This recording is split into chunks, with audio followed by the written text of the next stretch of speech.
Muito bem-vindo à edição de hoje do programa Estúdio de Inverno aqui pela UniTV. O programa Estúdio de Inverno é exibido na UniTV, também nas rádios Massa e Jovem Pan FM de Tubarão e nos portais Dona da Notícia, UniTV SC, Notisul, esses três de Tubarão, e também no Litoral Sul de Criciúma.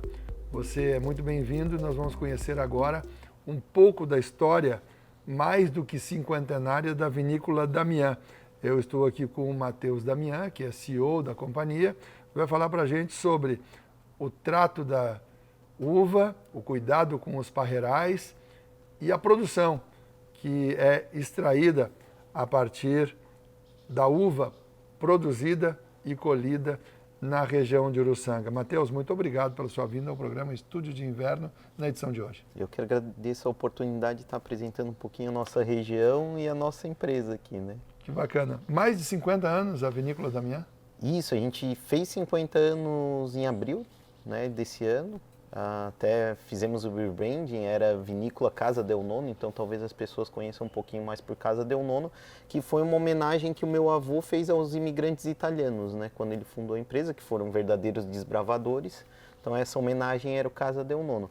E hoje a gente traz à frente o nome da nossa família, né, o sobrenome da nossa família, Damian, para dar ainda mais credibilidade ao produto que a gente está elaborando aqui na região dos Vales do Alfaguete, né? Especialistas garantem que uma família, para ter sucesso na vinicultura, precisa trabalhar perto de 200 anos. É um pouco de exagero. Não sei se 200, né? Antigamente talvez fosse, porque hoje a tecnologia vai mais rápido e nos auxilia, né? Mas eu falo que a indústria do vinho é uma indústria diferente de quase todas as outras, porque a gente tem matéria-prima uma vez por ano, e essa matéria-prima é muito suscetível. Então a gente trabalha um ano inteiro para ter uva num determinado instante do ano, num determinado dia, colher e vinificar. Então a gente não pode errar quando entra matéria-prima. Vamos pegar a indústria de plástico, por exemplo. Eu ligo para a Braskem agora de manhã, vem as pelotinhas de plástico, eu extruso e à noite já está indo para São Paulo. Indústria vinícola, planto vinhedo, 3 anos para começar a produzir fruta, vinifiquei, se deu tudo certo na vinificação, dependendo do vinho, a nossa vinícola tem vinho que fica 10 anos dentro da vinícola. Então são 13 anos para começar o retorno sobre aquele investimento, e eu não posso ter errado há 10 anos, né? Então, vou pegar o meu pai como exemplo, né? Meu pai ainda está à frente da empresa, ele é uma pessoa que conhece muito sobre vinho. É o Renato Damian. É o Renato Damian. E eu falo que é uma das pessoas que eu conheço hoje que tem mais experiência, ele lê muito sobre vinho, ele estuda muito, ele tem mais de 45 anos de experiência, mesmo assim ele fez vinho só 45 vezes na vida dele. Então, voltando à sua pergunta lá dos 200 anos, é isso, é passado de geração para geração para a gente ir aprendendo a elaborar um vinho de alta qualidade, né? Por isso que demora tanto para uma família chegar ao ápice de produção, né? Tem famílias na Itália aí que produzem vinho é a mesma família, desde 1300. E a vinícola está na mão da mesma família ainda. Então, ainda estamos aprendendo então. O Brasil tem 500 anos, né? Você imagina que lá uma vinícola está desde 1300 produzindo, então... Agora, o que eu posso dizer é que o Brasil tem vinho de tão alta qualidade quanto a Itália, quanto a Europa como um todo, né? O Brasil está na briga mundial de vinhos de alta qualidade. E os vinhos da nossa região, aqui de Uruçanga, o que se pode dizer, analisando a qualidade da produção aqui? A dona Giselda nos falou num programa anterior que o presidente Getúlio Vargas apreciava muito os vinhos, especialmente os produzidos com a uva Goethe, a uva branca de Uruçanga. O que dá para dizer desses vinhos hoje? São vinhos que, claro, o estilo de vinho que era produzido na época do Getúlio, como um todo, era um estilo mais rústico, porque era a tecnologia que se tinha na época. Chamado colonial, vamos dizer assim? É o colonial? Não é o colonial, era uma fermentação espontânea, então você não usava levedura selecionada. tinha um cuidado muito grande, às vezes o colonial não tem tanto cuidado, mas tinha um cuidado muito grande dentro da indústria, mas estava restrito, não se tinha controle de frio, não se tinha levedura selecionada e assim gerava um vinho um pouco mais rústico. Hoje a gente tem toda uma tecnologia, um arcabouço que nos faz produzir um vinho de alta qualidade, de um padrão mundial. Então, graças a Deus eu tive a oportunidade de estudar tanto no Brasil quanto fora dele, aprender com grandes doutores em vinho e trazer esse conhecimento para dentro da nossa empresa e para os nossos vales. Tanto a gente teve a grata surpresa de mandar os nossos espumantes feitos 100% da Uva Gate para o maior concurso de vinhos do Brasil e eles voltaram premiados todos com medalha de ouro. Né? Então, assim... Medalha de ouro é o primeiro lugar, o primeiro lugar no pódio. Exato, seria o supra-sumo. Não tem diamante, bronze, prata e ouro, é isso mesmo, ouro. E daí, então ele nos coloca dentro de um padrão de vários espumantes de alta qualidade feitos como os grandes champanhes e tudo mais, o Gate está lá também. Então, voltando à sua pergunta, eu posso afirmar que os vinhos produzidos aqui na nossa região têm tanta qualidade quanto outras regiões. E nós estamos falando da vinícola Damian, que era a vinícola Del Nono, que agora é a vinícola Damian, depois de, nessa chegada aos 50 anos, vinícola Damian. As outras vinícolas têm também bons vinhos, bons exemplares, bons títulos, rótulos, né? Com premiações também? Sim, a Uva Gate, que nós somos focados na Uva Gate, claro, todas as vinícolas produzem seus tintos de excelente qualidade também, mas o grande foco regional é a Uva Gate. E a Uva Gate é muito versátil. Então, assim, todas as vinícolas vão ter vinhos de alta qualidade, só que em estilos de vinificação diferente. Então, se eu trabalho com uma levedura X, Y, Z, se eu trabalho com mais tempo em contato com a casca, menos tempo. Então, o enólogo de cada vinícola é aquele chefe de cozinha que coloca o seu tempero. Né? E a Uva Gate, por ser tão versátil, ela é uma uva muito desafiadora para o enólogo, mas que é muito gratificante também por produzir um produto que não é padrão. É um produto, né, se pegar aqui a Vinha Amazon, pegar a Denone, os outros que estão dentro do território, você vai notar que são vários vinhos Gates diferentes, claro, com todos eles com a mesma espinha dorsal, mas com cada um... O DNA é o mesmo. O DNA é o mesmo, só que as nuances aromáticas, o corpo, o volume de boca são diferentes. E aí que está a grande graça de brincar com os vinhos dos Vales da Uva Gate, visitar todas as vinícolas e poder experimentar todos eles, né? Tu falou que o vinho é desafiador, que a uva é desafiadora. Fala um pouco sobre o que é o desafio nessa produção. A Gate, o desafio dela já começa no vinhedo. Ela é uma uva de baixa produtividade por hectare. Ela racha o grão muito fácil e ela oxida muito rápido. Então, até por isso que o resto do mundo acabou abandonando o cultivo dela e hoje o cultivo está concentrado aqui na região sul de Santa Catarina, né? Isso há mais de 130 anos. Mas é uma uva que se você não tratar ela bem no vinhedo, você não colher ela manualmente, com cuidado, ela vai rachar o grão. Ela vai no momento certo. A oxidação dela é muito rápida, a gente fala que é uma uva quilômetro zero, ela tem que ser colhida e vinificada o mais rápido possível para você ter um vinho que seja um vinho muito fresco, jovem, né, um vinho elegante mesmo. E daí depois os cuidados dentro da vinícola. A hora que essa uva chega, você tem várias técnicazinhas para reduzir essa oxidação e fazer um vinho de altíssima qualidade lá na ponta. Isso depois de... Você vai poder sentir esses vinhos depois de 6 meses, né? Depois que você esmagou a uva, no mínimo aí uns 6 meses para a gente começar a colocar esse vinho à venda. Entre esses desafios, o tempo certo, se der um vento mais forte, perto da época de colheita, começa a haver perda. Vento, já tem chuva, uma produção menor? A chuva é um grande problema. Por exemplo, a nossa vinícola já chegou a perder 50% da produção de uva por causa de chuva. Então, você pensa que a gente trabalhou o ano inteiro naquele vinhedo, né? O meu pai fala que cada safra é um filho. né? Então, a gente estava com o maior carinho gerando aquele filho, chega no final, a chuva acaba com metade, né? Então, é algo que nos entristece, né? Mas é a natureza.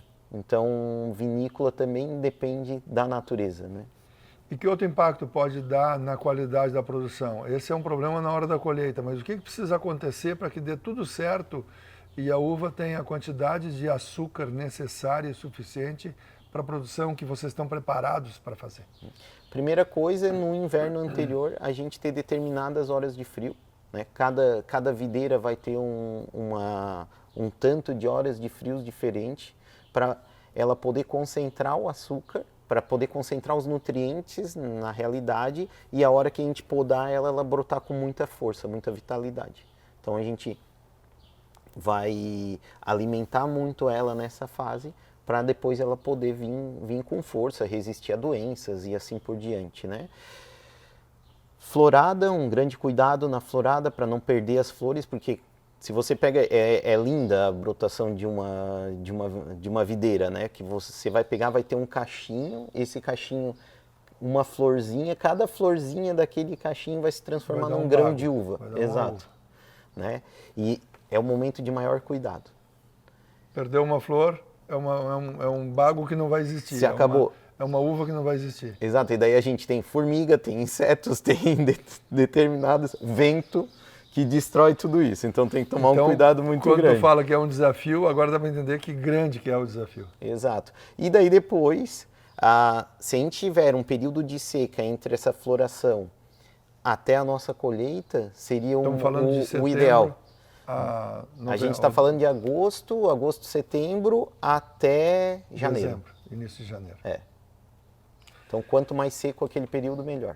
Ouvir falar e te ouvir falar sobre isso tudo é muito bacana. O Matheus Damian, eu estou conversando com o Matheus Damian, eu sou Hildo Silva, você está na UniTV e este é o Estúdio de Inverno. Nós vamos dar uma rápida parada e voltaremos aqui para falar um pouquinho mais com o Matheus sobre a qualidade da uva Goethe e a qualidade da produção que gerou denominação de origem para o nosso vale aqui de Uruçanga, muito próximo de Criciúma, muito próximo de Tubarão, uma região riquíssima. O município de Uruçanga foi emancipado de Araranguá lá em 1900. É mais antigo que Criciúma, que vai fazer 100 anos neste ano. A gente já volta.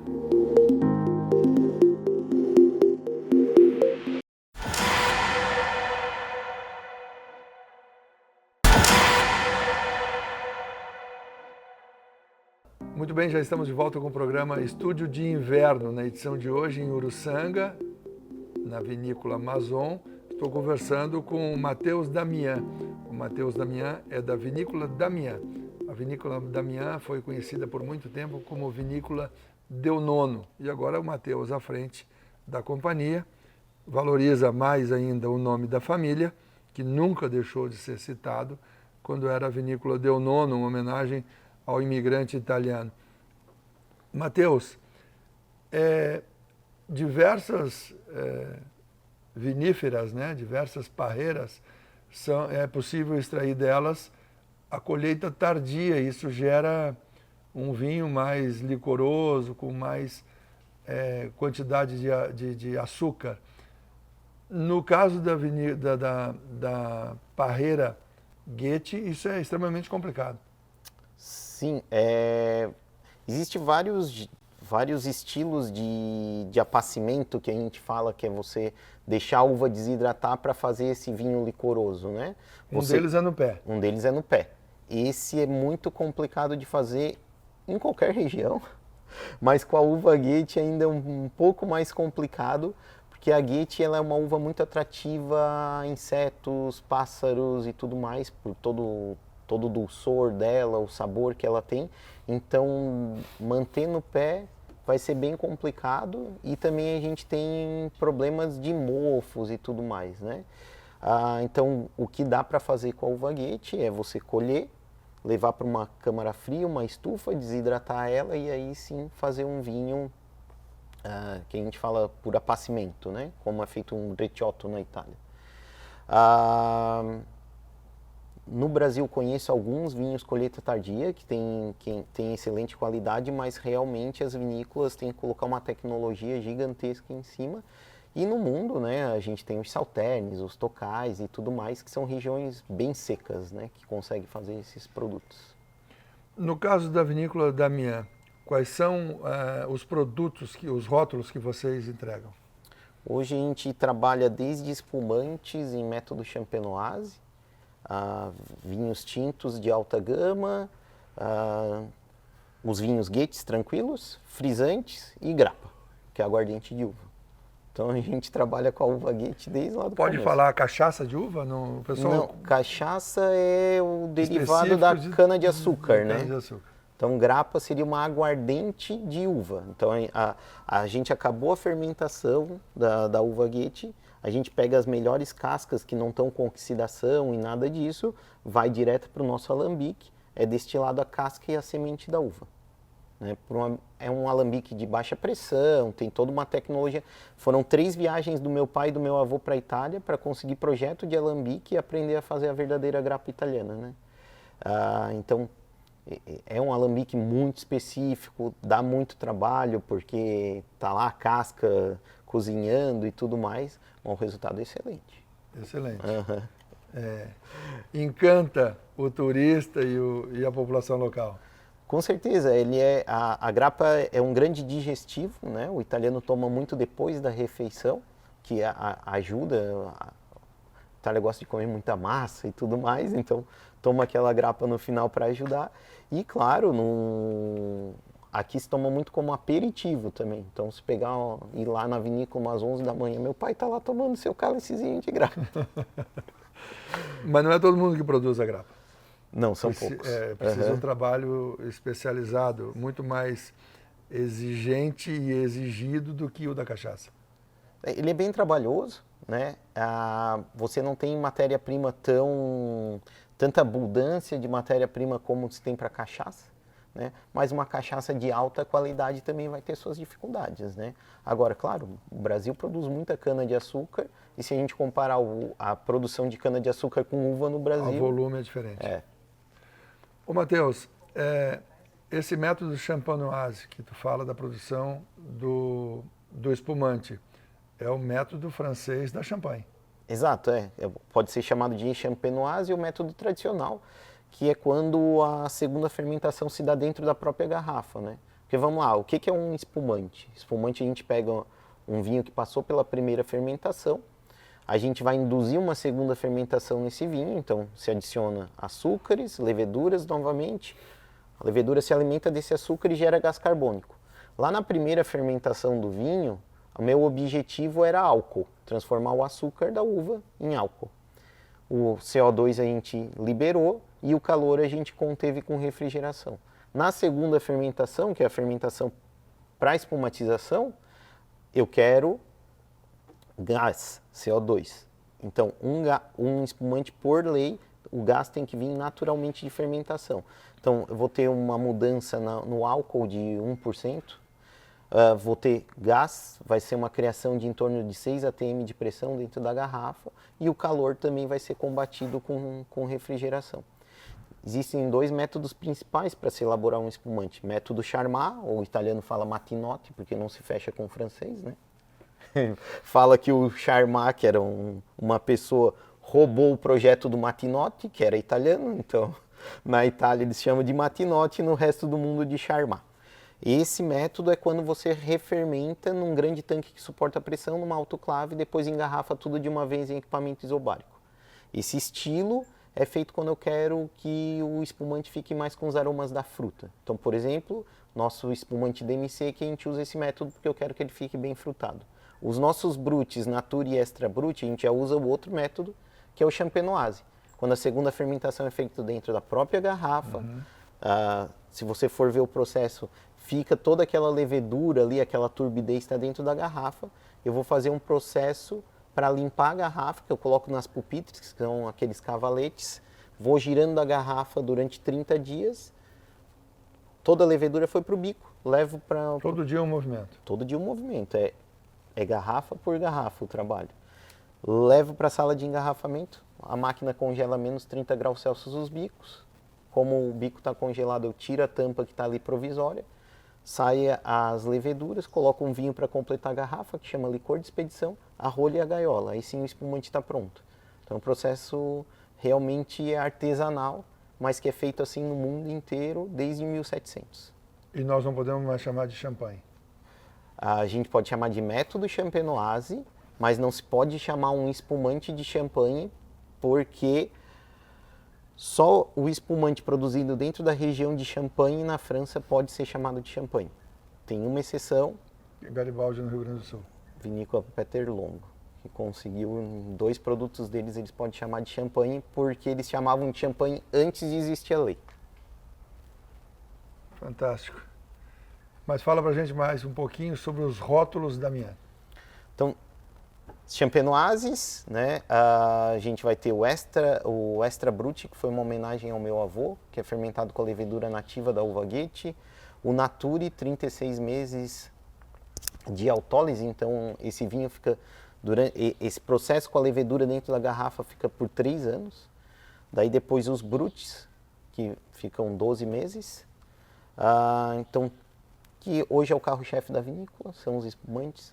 Depois a gente vem com os vinhos brancos, a gente brinca muito, a gente está sempre inovando, porque a nossa vinícola ela é pautada em vinhos de alta qualidade, então para eu manter essa qualidade eu sempre tenho que estar pesquisando. A gente faz muita pesquisa, então a gente brinca muito com madeira, tempo de contato com a casca, que levedura eu usei hoje a biotecnologia é algo extraordinário, então uma levedura consegue explorar mais um tipo aromático, outro me dá mais volume de boca ou menos volume de boca. Então a gente vai brincando com isso para daqui 5 anos talvez ter um resultado. Então a gente vai ter Goethes sem passagem em barrica, Goethes com passagem em barrica francesa, americana e vai brincando. Goethes mais frutados, Goethes mais minerais. Os minerais a gente explora muito a influência oceânica que a gente tem aqui, porque a gente está a 30 quilômetros do litoral e foi comprovado cientificamente dentro dos estudos para fazer a DO que a gente sofre essa influência de vento oceânico que dá um toque mineral mesmo, um toque salgado para os vinhos da região. Isso é um marcador de território, né? E daí a gente explora cada vez mais isso. E depois os vinhos tintos. Então, desde a gente produz hoje Merlot, Marcelin, Alicante Bouschet, Cabernet Franc e... Oh, meu Deus! Merlot, Marcelin, Alicante Bouschet, Cabernet Franc e Cabernet Sauvignon. Cabernet Sauvignon. Ô, Matheus, não dá para acreditar que o impacto do mar influencia na qualidade da produção? Exato. São 4 pontos principais que diferenciam o nosso terroir de outros no mundo. Um deles é essa influência oceânica. A gente está num terroir que está entre a Serra Geral, um paredão de 1.500 metros de altitude, e o litoral. Então, são 30 quilômetros daqui até o litoral. E foi comprovado foram colocadas diversas estações meteorológicas aqui, que vem um vento oceânico por causa da corrente das Falklands que passa aqui, é uma corrente de águas frias, Sim. joga essa brisa salina e marítima para cá, que acaba refletindo nos vinhos. Que no dia a gente não percebe, mas acaba impactando no produto. Total. E daí depois quem prova muitos vinhos, sommeliers, que tem um conhecimento mais aprofundado, consegue sentir isso com maior clareza. Esse costão de serra de 1.500 metros de altitude, ele também barra esse vento. Então, fica alojado aqui. E ele tem um outro papel, é um papel de efeito chaminé. Então, aqui durante o dia esquenta muito, o ar quente sobe, resfria lá em cima e desce. Essa conversão térmica aumenta os nutrientes dentro do fruto. E também faz com que a parreira gere mais nutrientes e tudo mais. Depois eu tenho 8 tipos de solos diferentes, todos eles ricos em enxofre. Enxofre faz ter um bom desenvolvimento foliar, É a influência do nosso carvão. Exato. E daí a gente tem boa fotossíntese, boa maturação do fruto, né? E o quarto ponto, talvez o principal, é a uva. A uva Goethe hoje, 99% da produção dela está restrita a esse território. E a gente tem a Goethe clássica, que é a Goethe que veio com os imigrantes italianos para cá. É uma Goethe que tem mais acidez e mais aromática. E aqui em Uruçanga ocorreu uma mutação natural, é como se fosse o irmão gêmeo. que é a Goethe Primus. A Goethe Primus ela é menos ácida, menos aromática e ela é toda verde no pé, quando a Goethe clássica ela é rosada. Essa Goethe Primus, ela nasceu, é uma uva que nasceu espontaneamente em território brasileiro. Então isso já é algo muito único, né? E nasceu aqui no centro da cidade de Uruçanga. Goethe é uma palavra alemã, É, mas a uva é de onde? a uva foi desenvolvida nos Estados Estados Unidos Unidos. por Roger. Roger, grande apaixonado por poesia, por viticultura, coloca o nome do poeta preferido dele, Johann Wolfgang Goethe, poeta italiano, o nome da primeira uva que ele desenvolveu, porque o Goethe é o pai daquela frase que a vida é curta demais para se consumir vinhos ruins, né? E por isso o nome da uva. Tá bem. Matheus, muito obrigado pela tua vinda ao programa Estúdio de Inverno na edição de hoje. Professor, eu que agradeço e fica o convite a virem visitar a nossa vinícola também. Que bacana, muito obrigado. E obrigado a você que acompanhou a edição de hoje do programa Estúdio de Inverno. Continue com a nossa programação e até o nosso próximo encontro.